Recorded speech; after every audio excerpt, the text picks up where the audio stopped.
28व्या संजीवन समाधी सोहळ्यासाठी वारकरी बांधव आळंदीच्या दिशेने रवाना झाले। माऊलींचा संजीवन सोहळा जो आहे तो 1 डिसेंबरपर्यंत सुरू राहणार आहे।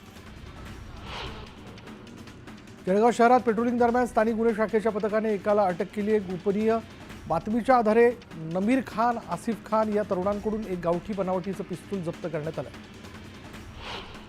पिंपरी चिंचवडच्या अंमली पदार्थ विरोधी पथकानं एका कारमधून 55 किलो गांजा जप्त केला। धुळे जिल्ह्यातून पुण्यात हा गांजा विक्रीसाठी आणला जात होता आणि या प्रकरणी दिघी पोलिसांमध्ये आरोपीच्या विरोधात एनडीपीए ॲक्टनुसार गुन्हा दाखल करण्यात आला।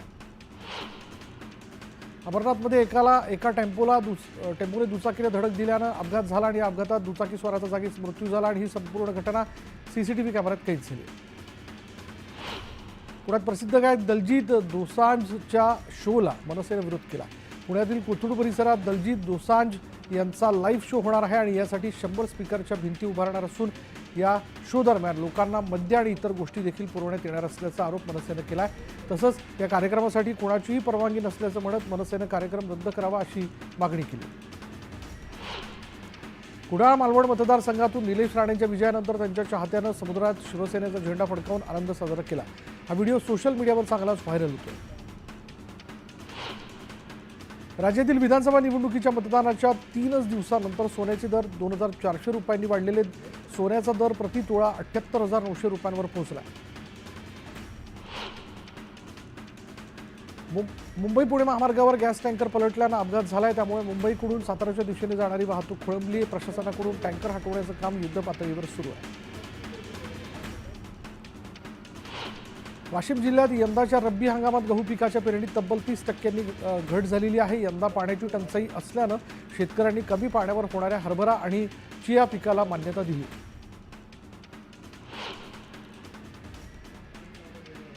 आळंदीत संत ज्ञानेश्वर माऊलींचा संजीवन समाधी सोहळा साजरा होणार आहे। यासाठी तळ कोकणातील पायी दिंड्या आळंदीच्या दिशेनं मार्गस्थ झाल्या।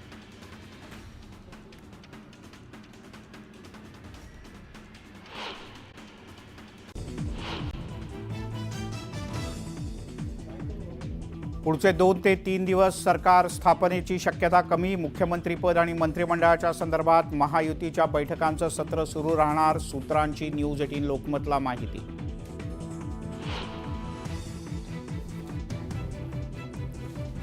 विधानसभा निवडणुकीच्या निकालानंतर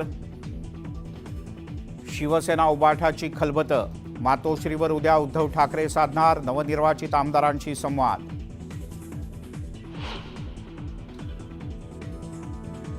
मनसे अध्यक्ष राज ठाकरे यांनी उद्या बोलावली बैठक। विधानसभा निवडणुकांनंतर मनसेच्या नेत्यांची बैठक। शिवसेनेची मुंबईतल्या ताज लँड्स एंड हॉटेलमध्ये बैठक। नवनिर्वाचित उमेदवार उपस्थित राहणार। गटनेत्यांसोबत होणार चर्चा।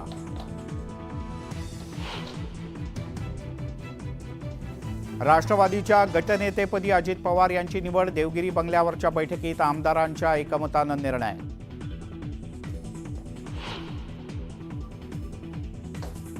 महाराष्ट्राच्या निकालावर शरद पवार भाष्य करणार। थोड्याच वेळात शरद पवार यांची पत्रकार परिषद।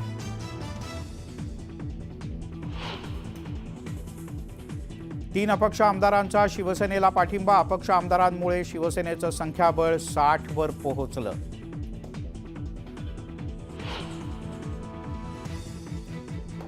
महाराष्ट्रातल्या सर्व घडामोडींना सरन्यायाधीश चंद्रचूड जबाबदार। ते पक्षाची दारं उघडे ठेवून गेले। खासदार राऊत यांचा आरोप।